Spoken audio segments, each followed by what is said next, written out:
राजेश अपनी पत्नी लता, बेटे सुनील और बहू आशा के साथ शास्त्री नगर में रहता था। आशा अपने सास ससुर के साथ बिल्कुल भी अच्छा बर्ताव नहीं करती थी। एक दिन, बहू, मेरी ये छड़ी टूट गई है, चलने में बड़ी परेशानी होती है, तू सुनील से कहकर नई छड़ी बनवा देना। सासू माँ, एक तो इतने खर्चे होते हैं और ऊपर से आपकी ये छड़ी खरीदने निकलेंगे तो 1-1.5 से तो कम की तो आएगी नहीं। और वैसे भी आपको कहीं आना जाना तो होता नहीं, इस टूटी हुई छड़ी से ही काम चला लीजिए, इसकी मरम्मत करवा देते हैं। आशा वहाँ से चली जाती है।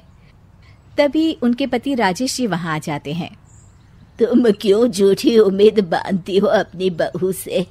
लता, इतने सालों में इसने कभी भी हमारा सम्मान नहीं किया, आज क्या करेगी? तभी वहाँ उनका पोता रोहित आ जाता है। दादी, ये देखो मैं आपके लिए क्या लाया हूँ। क्या बेटा? आपकी पुरानी छड़ी टूट गई थी ना, तो ये मैं अपनी कमाई से आपके लिए छड़ी लेकर आया हूँ। अब आप ये पुरानी छड़ी छोड़िए और ये वाली छड़ी हाथ में पकड़िए और ठाठ से चलिए। राजेश जी और लता जी एक दूसरे को देखकर मुस्कुराते हैं कि कम से कम उनका पोता तो उनका सम्मान करता है। एक दिन सुनील अपने पिता के पास आता है और कहता है, पिताजी, आपने हमारा पुराना वाला घर अभी तक क्यों रखा है? मैंने कितनी बार कहा है कि हमें वो घर बेच देना चाहिए, अच्छे दाम मिल जाएंगे।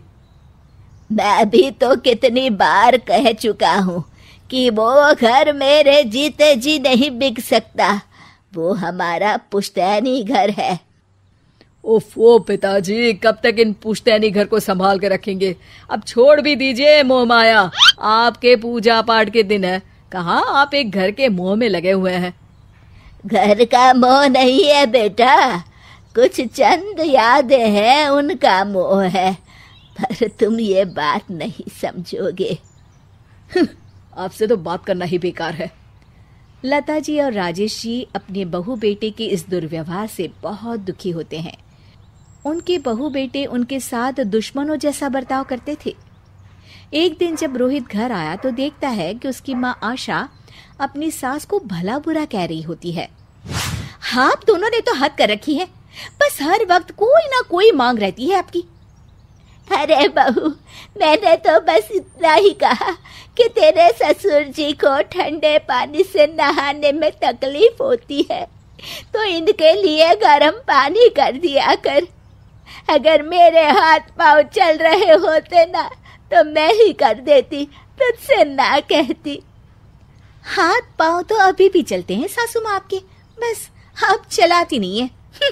क्या मैं नहीं जानती कि ये सब नाटक है आपका, ताकि सारा काम मुझे ही करना पड़े। आशा वहां से चली जाती है और रोहित अपनी दादी के साथ इतना दुर्व्यवहार होता देख गुस्से से तिल मिला जाता है।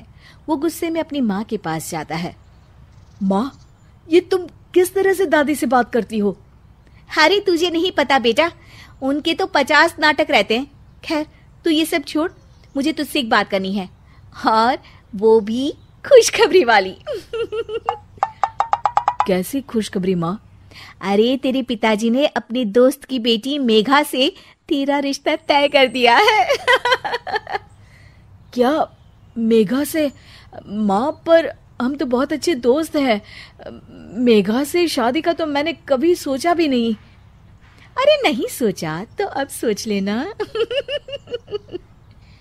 रोहित और मेघा बाहर एक दूसरे से मिलते हैं और बातें कर रहे होते हैं। मेघा, मुझे पता है कि हम दोनों की शादी होने वाली है, पर मैं तुम्हें एक बात अभी से बता देना चाहता हूँ। क्या रोहित? यही कि मेरी माँ एक अच्छी सास नहीं बनेगी, क्योंकि वो एक अच्छी बहू नहीं है। पर रोहित, आंटी को तो मैं बचपन से जानती हूँ, वो तो बहुत अच्छे स्वभाव की हैं। वो स्वभाव पता नहीं मेरे दादा दादी जी के लिए क्यों नहीं दिखता। उन्हें तो वो हर वक्त बुरा भला ही कहती रहती है। मैं चाहता हूँ कि उन्हें ये पता चले कि वो ये बहुत गलत कर रही है। मैंने कुछ सोचा है जिससे माँ सही रास्ते पर आ सकती है।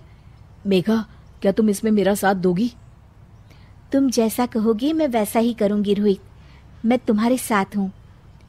मेघा और रोहित दोनों की शादी हो जाती है और मेघा अब आशा की बहू बनकर उनके घर आती है। बहू, ये देख, मैंने तेरे लिए ये हार बनवाया है। ये भी कोई हार है? मैं तो सोच रही थी कि आप मुझे डायमंड नेकलेस देंगी, पर ये क्या सस्ता सा हार पकड़ा दिया आपने मुझे। आशा को ये सुनकर गुस्सा आ जाता है। वो मेघा पर बरस पड़ती है। बहू, मैं तुम्हारी सास हूँ, मुझसे तमीज से बात किया करो, समझी? वरना अच्छा नहीं होगा। मम्मी जी, मैं भी आपकी बहू हूँ, आप भी मुझे ये धमकी मत दीजिए। मेरे पिताजी वकील हैं, अगर आपने मुझ पर कोई भी अत्याचार किया ना, बस एक ही बारी में अंदर करवा दूंगी। हाँ।